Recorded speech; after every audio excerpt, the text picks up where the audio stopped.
It's very interesting. The field is moving on. We seem to be beginning to forget about subjectivity and objectivity, which is, I think, a big step, because nobody thinks about subjectivity in translations, so why should it be in only description or in subtitling for the deaf? So that's a good step.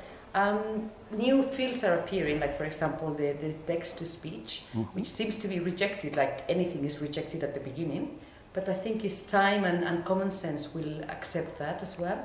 Guidelines is a fantastic field that seems to be a problematic.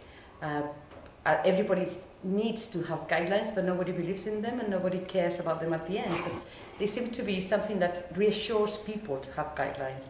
And there are countries that it's very interesting. We're all in Europe, and there are some countries like Italy that seem to be lagging behind in guidelines and an important union to fight for accessibility, while other countries that you would have never thought of, like Poland, seems to be quite advanced, or Spain for that matter, or Catalonia for that matter.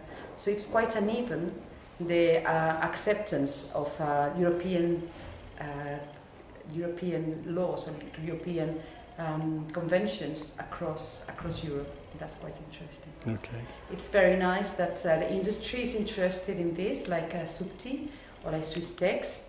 And it was very interesting that the United Nations sent a representative to be here to report back on the G16 group, the focus group, on the development of the description that was done in this conference. Okay. So it's all in all fantastic. Our 2013 conference, ARSAD 4, it will be here. I hope SUBTI can make it, because it will be fantastic. Yeah. And I'm sure that we'll have a much more technified, much more techy ARSAD with more eye tracking. Perhaps we would start in the fields of EEG and EOC, which are very interesting methodologies as well to check on what we see or how we perceive things.